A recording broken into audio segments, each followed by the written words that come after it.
This is the last part for the assignment of Chapter 9. Question 16 to question 20. Question 16. Suppose Joan buys a new refrigerator to replace her old one that suddenly quit working. If Joan buys the model on closed-out sale and doesn't take time to do research on repair records and energy efficiency of various other models, she is using, is it status quo, follow the default, or bounded rationality, do not gather a lot of information and do a lot of comparison, right? Do a lot of optimizing after optimizing. If you are fully rational about buying a new refrigerator, you probably want to learn all the functions about every new model and find out which one fits you best, right? Whether it the height is make it easy for you to take things out, things like that, right? And then you wait for the best discount and research the delivery, who provide free delivery and who give you, you know, um, free installation if there's any parts need to be put together. So that's a fully rational approach.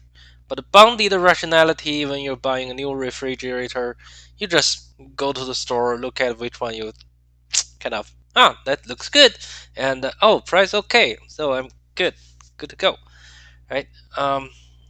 Consider a little bit about price information, but not all the information, not a full analysis.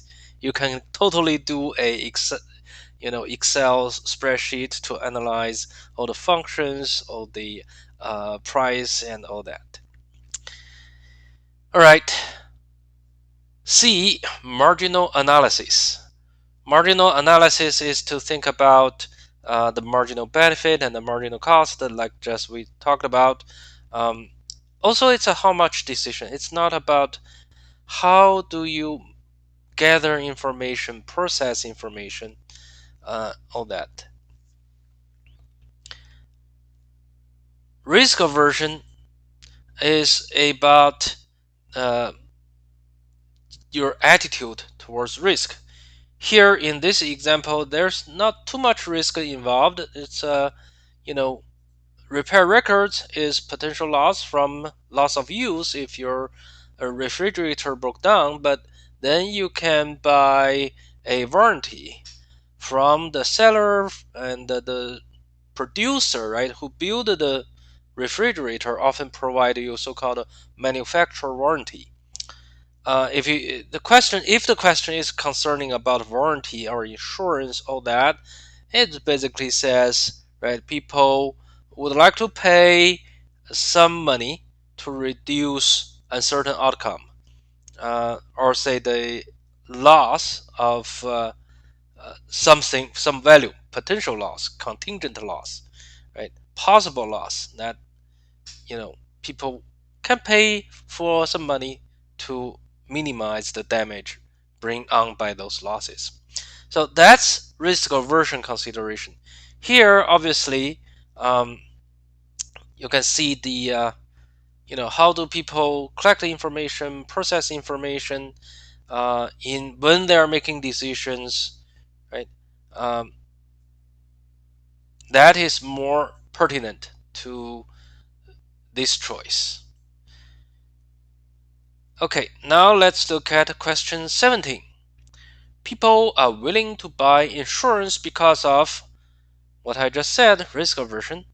Again, the status quo is a not very rational decision making because it's basically taking what is given to them, right? They sometimes didn't read through all the documents, right? In our daily life, it's called fine print, the tiny fonts, right? The lawyer insert all sorts of items, right, to avoid any responsibility from the seller, something like that. That's the status quo, or the kind of end user agreement, right? You install an app, it's a very long legal document. You don't read it, click yes to proceed with the installation. Right? That's kind of the status quo bias. It is not a rational decision making um, behavior.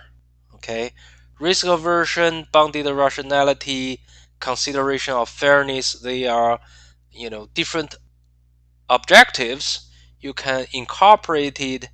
You can incorporate into your decision making process, and the whole process itself is still rational. But the status quo is not one of those. All right, C, the miscalculation of opportunity cost. Um, so that is kind of a mistake. Okay, the miscalculation of opportunity cost is kind of a mistake. It is not um, an explanation for buying insurance. A lot of people do buy insurance, especially when you think there is some damage you want to minimize. Okay, there's some potential damage you want to minimize. That's a rational decision, and the base for that is what we call risk aversion. Question 18. Which type of behavior is a systematic mistake that leads to irrational decisions? So, systematic mistake is some human behavior you cannot avoid. And the result, irrational decision, is basically saying uh, the decision is not optimal. The decision doesn't reach the best possible goal the decision maker may actually want to see. It just may go to the opposite. So anyway, we've talked about risk aversion, bounded rationality, can be what? Reasonable decision-making objectives or constraints, right? You have so much information you need to process, but the processing power doesn't give you really a lot of result, kind of very useful result, so you go with your hunch, your gut feeling, right? That's bounded rationality. It can also be a rational decision. C, maximizing profit rather than minimizing costs. Maximizing profit itself is what we are thinking about as rational decision, right? For a firm, it's maximizing profit. For consumers, the buyers, they are maximizing their utility from their consumption decisions. So that is rational decision. Minimizing costs. A lot of times, minimizing cost doesn't mean a rational decision. It's not the same thing as maximizing profit, because if you do nothing, it costs you nothing, right? That's a reachable goal of minimum cost, zero cost, but then you're doing nothing. So the real goal is to maximize profit, but that's a rational decision. We are looking for, right, systematic mistake that leads to irrational decisions. And one of those systematic mistake is overconfidence. Right? We all believe we are a better than average driver on the road. That's kind of overconfidence. Right? We think we can beat the stock market tomorrow. Overconfidence. Okay, let's look at question 19. Joshua is tired of school as well as his part-time job and decides on the spur of the moment to take a weekend trip to Cabo San Lucas. He pays for it with his credit card rather than with money from his checking account. Which type of irrational behavior does this best represent? A. Status quo bias. If Joshua doesn't change anything, right, about the given condition, That's probably closer to status quo bias. B, mental accounting. Okay, you kind of have different pots of money for different kind of actions. And this one, right, use credit cards for a weekend trip. That's kind of one particular um, account for a particular kind of behavior, right? Money from his checking account, he may think, that money, right, is for emergency use. I want to see money stay in my account. I feel that money is my asset. Credit card just something, come and go, right? I pay. So anyway, that's a very typical example of mental accounting. Loss aversion, we will see an example of loss aversion. The loss here is some loss that already happened, but you don't want to admit it or don't want to realize it in a physical form. For example, maybe you have something broken, but you still keep it. You won't really use it or you won't fix it. It's more likely you'll buy a new one even you actually want to use it, but you still keep it. You don't want to just throw it into the garbage.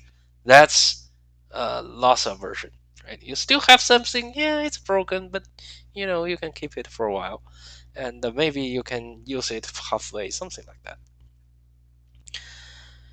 Um, D, risk aversion. Risk aversion, as I have talked about, it is a decision objective that people can incorporate it into rational decision making. It's not a irrational behavior. Okay, it's not an irrational behavior. Let's look at question 20. Lucy bought some stock 10 years ago that has been priced at half of her purchase price for the past 5 years. So basically, she bought a stock like $100 per share. Then in the last 5 years, the stock is basically $50 per share.